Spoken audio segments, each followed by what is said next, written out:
La boîte à jouets est une structure fixe.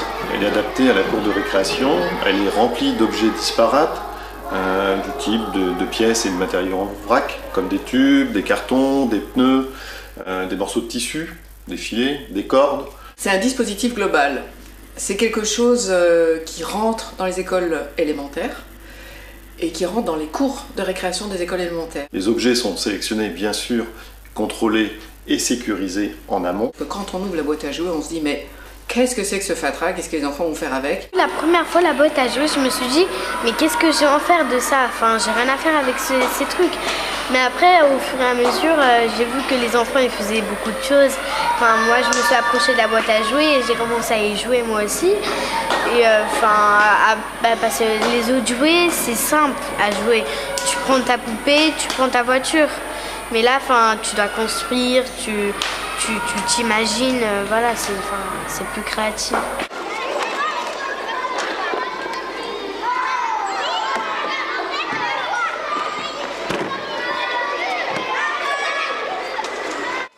Ils font des choses fabuleuses, ils font des royaumes, ils font des parcours, ils font des univers et ça se développe comme ça au fil des interactions entre les enfants, au fil des idées qui vont émerger dans leur tête parce qu'ils vont voir quelque chose, ils vont dire ah, sans même réfléchir.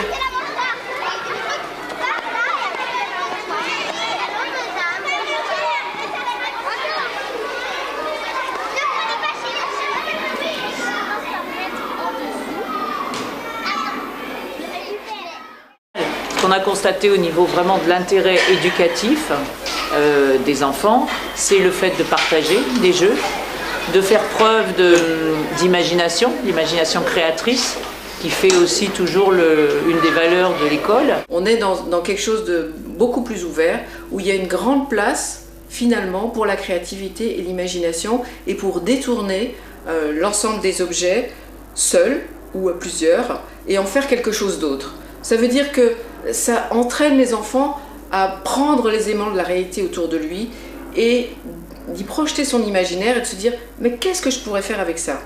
Par exemple, moi avant je ne savais pas vraiment faire des cabanes avec des objets comme ça.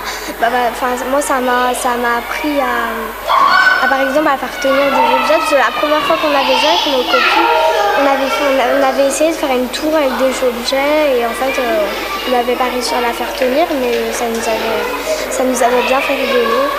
La deuxième chose, c'est qu'il va se faire par une succession d'essais et d'erreurs. Et c'est des erreurs que l'enfant va finalement construire son apprentissage.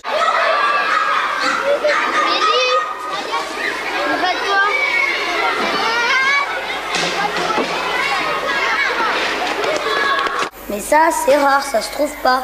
Ça au moins, on peut construire des choses. Par exemple, moi je vois des gens qui construisent des maisons. Et avec les jouets qu'on a, on ne peut pas construire des maisons. On imagine souvent que les enfants de maintenant sont des enfants consommateurs de jouets, consommateurs de choses clés en main. Et on s'aperçoit qu'en fait, il ne suffit pas grand-chose pour que les enfants redeviennent vraiment des créateurs qui sont, à mon avis, des tout-petits, mais qui sont un peu tués dans l'œuf parce qu'on anticipe et on leur balance des choses toutes faites.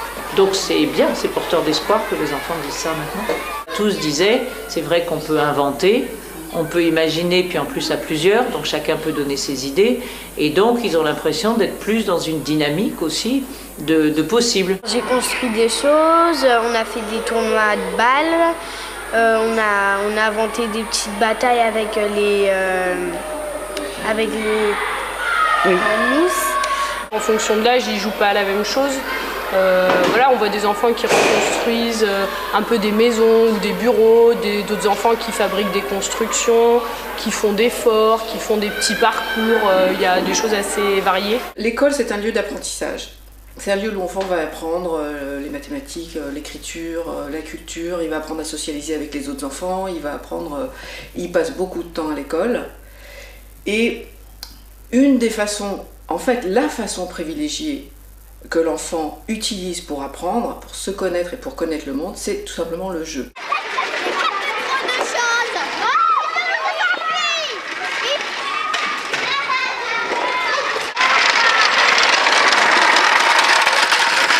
J'ai découvert que je pouvais jouer autrement qu'avec des jouets et qu'avec des filles. Enfin, maintenant, j'ai appris aussi à jouer avec des garçons. J'ai appris à jouer avec plusieurs garçons. Parce qu'avant, je jouais qu'avec une petite copine, avec ma... Des jeux entre filles et garçons, qui beaucoup plus qu'avant, spontanément. Des jeux entre les grands et les petits.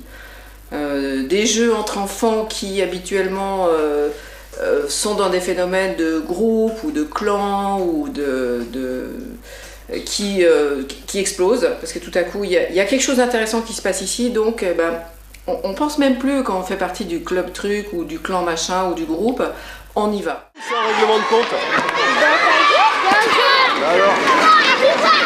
Je pense que la surveillance, elle est plus de l'ordre aussi de la découverte de à quoi ils utilisent les objets. C'est vrai que c'est aussi une surveillance, entre guillemets, qui demande à ce qu'on circule beaucoup, qu'on passe, et puis qu'on évite aussi les obstacles et les caisses à roulettes qui passent. Mais moi, je trouve que c'est une surveillance qui est plus agréable, plus intéressante.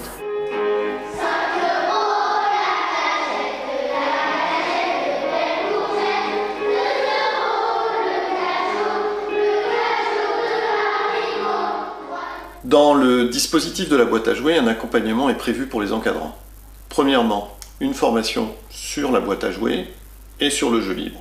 Et deuxièmement, un accompagnement est prévu par un membre de l'association pendant les premières semaines de l'ouverture de la boîte. Et nous, dans l'école, c'est vrai qu'en général, les choses qui sont proposées par les enfants. C'est un peu de leur initiative et c'est à eux de l'organiser et de le mettre en place. Là, sur un projet comme ça, finalement, l'appropriation par les enfants, elle est arrivée dans un deuxième temps. On a fait un groupe d'observateurs et donc ce groupe d'observateurs, à la fin, ils mettent des bacs dans la cour et les enfants, ils mettent tous les jouets qu'ils ont.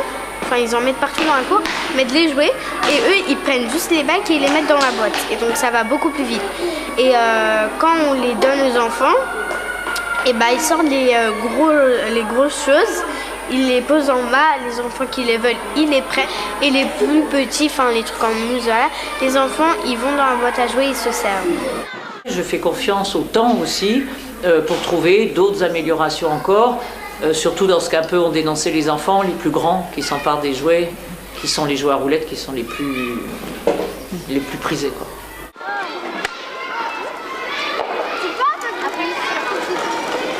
Merci. Je m'appuie. Mais alors,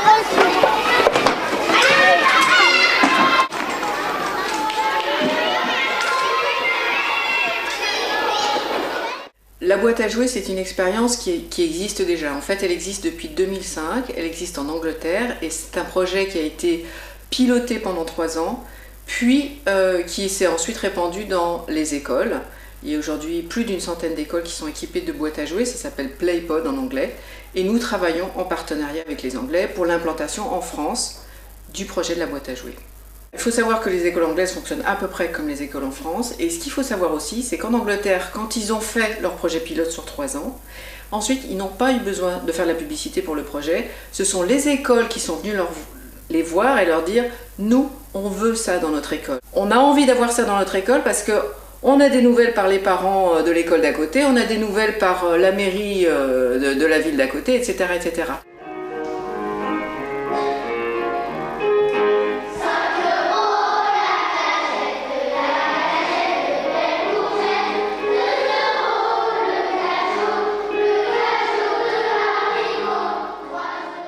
Alors, une chose intéressante que les Anglais n'ont pas seulement observé, mais qu'ils ont évalué dans une étude qui était sur l'ensemble du projet pilote de 3 ans, c'est que les enfants, après, par exemple, la pause déjeuner avec la boîte à jouets, ils arrivent en classe et ils ont leur comptant de jeu, ils ont passé un moment où ils ont pu vivre des choses qui sont importantes pour eux, et du coup, ils sont plus disponibles pour pouvoir apprendre les choses académiques qu'on a envie de leur transmettre. Par exemple, ça, c'est un point intéressant du projet, c'est qu'il a des répercussions sur le temps d'école. On a vu des enfants utiliser les objets, les cônes par exemple, pour en faire des mégaphones et dire on range. Et donc ça, on s'est dit, c'est encore un moyen intéressant de détourner un objet pour aider au rangement. Quand c'est l'heure de ranger, ils vont voir les enfants pour les faire ranger.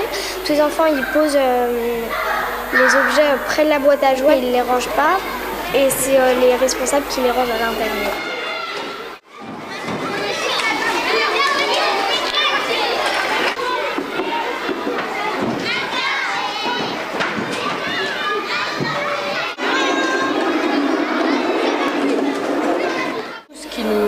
nous a intéressés, c'était de pouvoir tester un projet, de pouvoir voir justement comment les enfants allaient pouvoir s'en emparer, comment nous adultes on pouvait aussi réfléchir sur la question du jeu à l'école, ce que nous aussi on place derrière la notion de jeu et comment les enfants sont amenés à jouer, qu'est-ce qu'ils ont à leur disposition pour pouvoir jouer.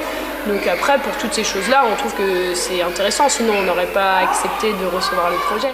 Pourquoi on veut réintroduire du jeu libre à l'école? Parce que à Jouer pour vivre, on pense que le jeu libre, c'est une dimension fondamentale de l'enfance, que ça fait partie de ces vecteurs d'apprentissage et que ça a sa place véritablement à l'école.